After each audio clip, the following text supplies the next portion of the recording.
अस्सलामुअलैकुम वरहमतुल्लाहि वबरकातुहू। अज़ीज़ान मिल्लत इस्लामी, आप तमाम उम्मती को मुफ़स्सल की तरफ से सलाम अर्ज़ है। घर में बैठी पर्दा नशीन इज़्ज़तदार माँ और बहनों को मुफ़स्सल की तरफ से सलाम अर्ज़ है। बहरहाल अल्लाह से उम्मीद है आप लोग खैरियत से होंगे, अल्लाह की हिफाजत में होंगे और आबा से महफूज होंगे। ख़ासकर इन शैतानों की शैतानियत से, इन बलात्कारियों की बलात्कारी से, इन मॉब की मॉब लिंचिंग से, इन फ़िरक़ा परस्तों की फ़िरक़ा परस्ती से आप लोग महफूज होंगे। बहरहाल के आप लोगों को ये बता दो, देश के हालात का तो आप लोगों को अच्छी तरह पता है।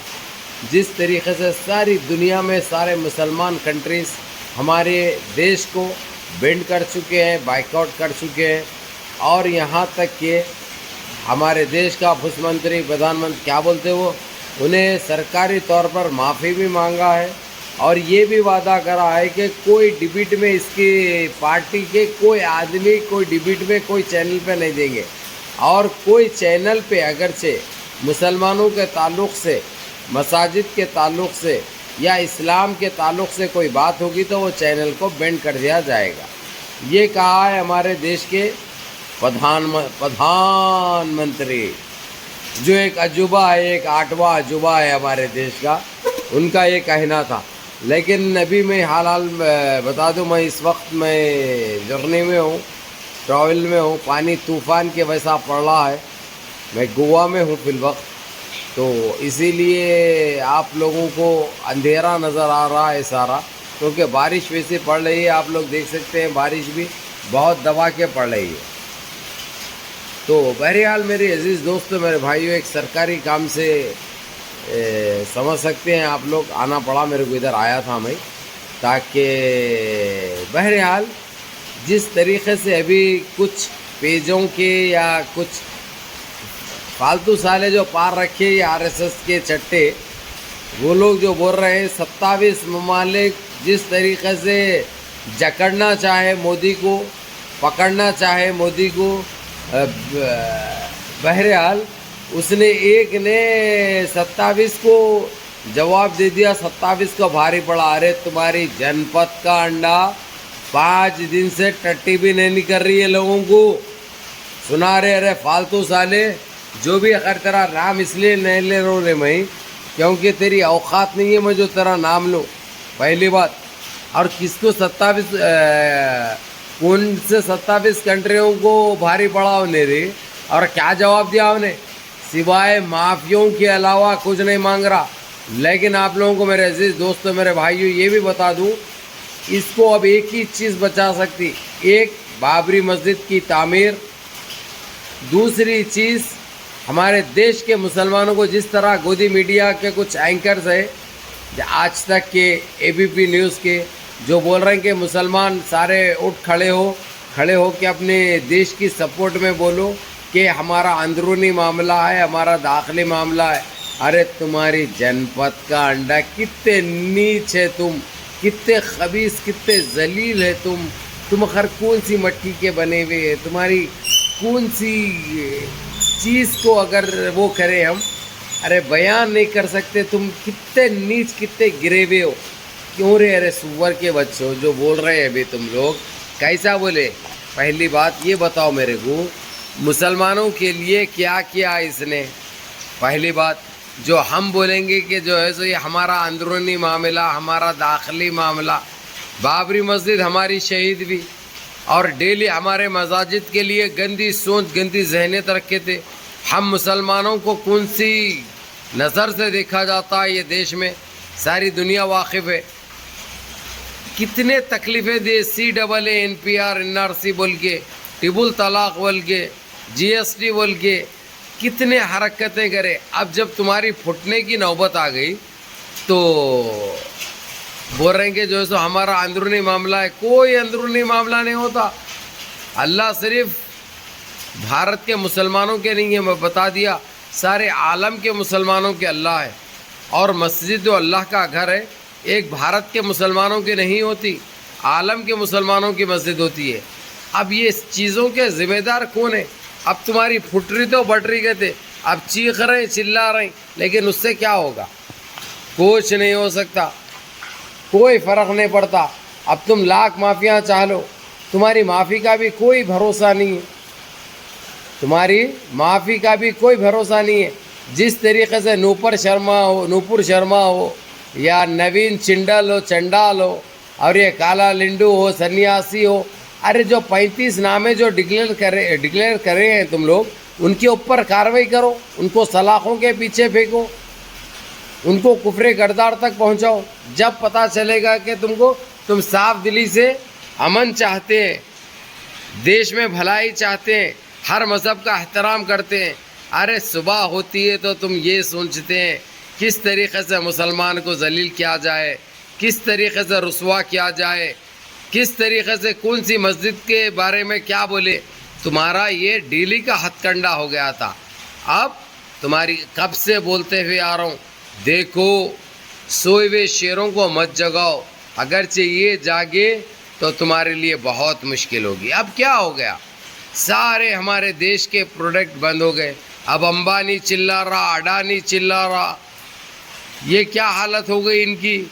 अब क्या जवाब दोगे, अब क्या करना है। और जितने मैं बता रहा हूँ 20 मिलियन गैर मुस्लिम मिडिल ईस्ट में, ख़ासकर मुस्लिम ममालिक में है। अब इनके साथ जो सुलूक हो रहा, इनके साथ जो बर्ताव किया जा रहा, हम उसके उसमें नहीं है, तायद में नहीं है, हम उसकी मजम्मत करते हैं। लेकिन इसके ज़िम्मेदार कौन है। हमारे कितने घरों को उजाड़ा गया, हमारे कितने माँ बहनों को बेइज्जत किया गया, हमारे कितने बच्चों को गिरफ्तार किया गया। जहांगीरपुर में क्या करके रखे, कानपुर में क्या करके रखे कानपुर में क्या करके रखे, और वहाँ पे जो बच्चों को गिरफ्तार किया, कितनों को छोड़े, अभी 22 बच्चों को छोड़े हैं।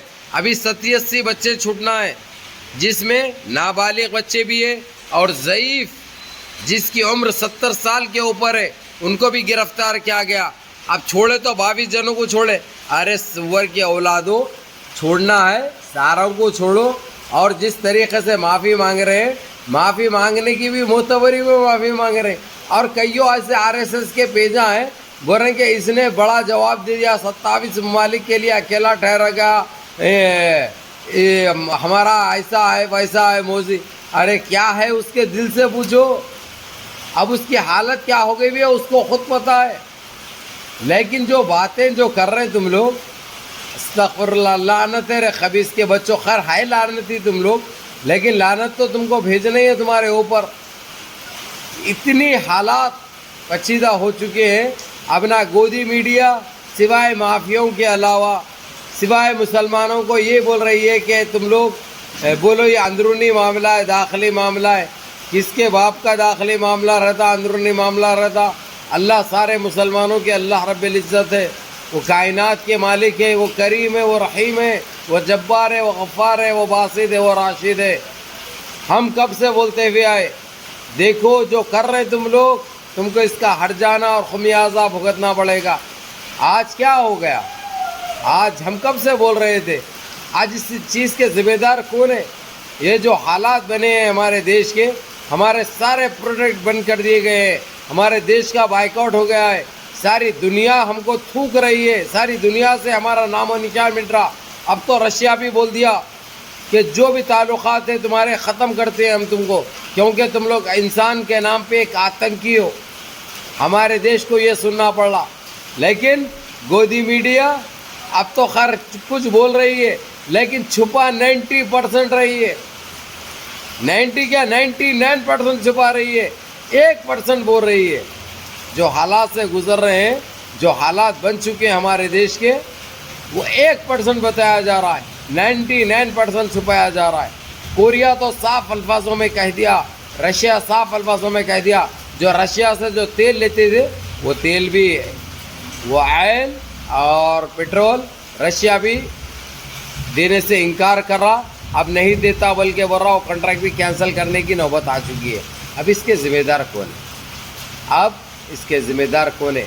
ये चीज़ें हुए क्यों, ये चीज़ें हुए क्यों, और क्या हालात हो चुके हैं हमारे देश के, बद से बदतर हालात हो चुके हैं। अब महंगाई पहले से ही मार रही थी हमको, बेरोज़गारी पहले से मार रही थी हमको, अब ये हो गया। सारा अरब इतना गर्म है इस वक्त, कोई चीज़ सुनने के लिए तैयार नहीं है। रोडों पे निकल चुके हैं ये लोग, रोडों पे निकल चुके हैं। हर कोई यही मांग कर रहा है कि इनके ऊपर एक्शन लो, इनके ऊपर कार्रवाई करो। ये खाली प्रोडक्ट बेंड करने से इनका दिल ठंडा नहीं हो रहा, क्योंकि इनकी मांग कुछ और है। अब ये चीज़ों के ज़िम्मेदार कौन है? ये चीज़ों के ज़िम्मेदार कौन है? बहुत बुरा वक्त आएगा, मैं बता रहा हूँ। आदमी आदमी का गोश्त खा जाएगा, ये हालात हो जाएंगे। तो इसीलिए आज तमाम देशवासी से कह रहा हूँ कि अभी एक ही रास्ता है कि हमारी हुकूमत चेंज होनी चाहिए। जब भी ये लोग संभलेंगे भी और ख़ामोश बैठेंगे। जब तक ये खामोश बैठने वाली कौम नहीं है, क्योंकि अरब एक बार कोई चीज़ का पीछा उठा लेते हैं और कोई चीज़ थाम लेते हैं तो उसको कुफ्र करदार तक पहुँचाए तक वो लोग खामोश नहीं बैठते। ये चीज़ के ज़िम्मेदार कौन है, मैं बार बार बोलना मुनासिब नहीं समझता। आप लोग वजह अच्छी तरह जानते हैं। जहाँ तक हो सके आप लोग नमाज़ों की पाबंदी करो, माँ बाप की खिदमत करो, बड़ों के अहकाम पे अमल करो। अस्सलाम वालेकुम।